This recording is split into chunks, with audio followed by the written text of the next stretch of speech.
السلام علیکم ورحمۃ اللہ وبرکاتہ۔ آج کی ویڈیو کی طرف بڑھنے سے پہلے درخواست ہے کہ اس کو بہت ہی توجہ سے، دھیان سے، اخلاص کے ساتھ سنیں اور دیکھیں، اپنے دوست، احباب، عزیز و اقارب میں شیئر بھی کریں۔ ممکن ہے کہ جس کو شیئر کی جا رہی ہے وہ اس سے زیادہ عمل کرنے والا بن جائے جو شیئر کر رہا ہے۔ تو بڑھتے ہیں آج کی ویڈیو کی طرف۔ آج کی ویڈیو کا عنوان ہے کہ پیارے نبی محمد کریم رؤوف الرحیم صلی اللہ علیہ وآلہ وسلم پریشانی کے وقت کون سی دعا پڑھا کرتے تھے۔ بخاری شریف حدیث نمبر 6346 میں ہے کہ نبی مکرم صلی اللہ علیہ وآلہ وسلم پریشانی کے وقت میں یہ دعا پڑھا کرتے تھے: لا الہ الا اللہ العظیم الحلیم، لا الہ الا اللہ رب العرش العظیم، لا الہ الا اللہ رب السماوات و رب الارض و رب العرش الکریم۔ ترجمہ ہے: اللہ صاحب عظمت اور بردبار کے سوا کوئی معبود نہیں، اللہ تعالی جل شانہ کے سوا کوئی معبود نہیں جو عرش عظیم کا رب ہے، اللہ رب العزت کے سوا کوئی معبود نہیں جو آسمانوں اور زمین کا رب ہے اور جو عرش عظیم کا رب ہے۔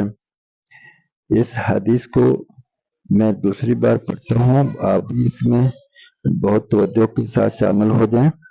لا الہ الا اللہ العظیم الحلیم، لا الہ الا اللہ رب العرش العظیم، لا الہ الا اللہ رب السماوات و رب الارض و رب العرش الکریم۔ انشاءاللہ میں لکھ کر یہ بھی ویڈیو میں لگا دوں گا، آپ وہاں سے بھی پڑھ سکتے ہیں۔ اس کے الفاظ کو غور سے سمجھنے کی کوشش کریں اور معنی پر غور کرتے ہوئے پریشانی کے وقت میں اس کو پڑھیں۔ اب اس پر عمل ہماری ذمہ داری ہے کہ ہم کوشش کریں کہ ان کلمات کو پڑھ لیا کریں۔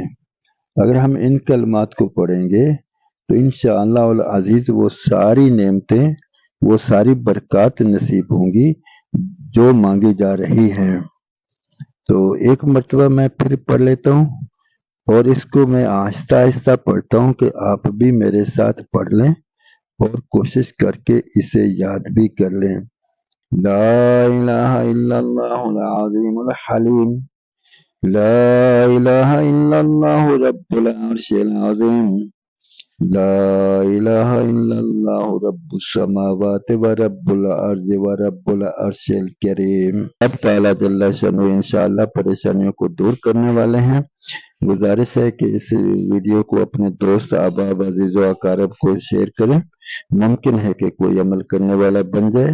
اگر ایک بھی ایسا ہو گیا تو انشاءاللہ ہماری نجات کے لیے کافی ہو جائے گا۔ جزاکم اللہ واسم الجزا۔ السلام علیکم ورحمۃ اللہ وبرکاتہ۔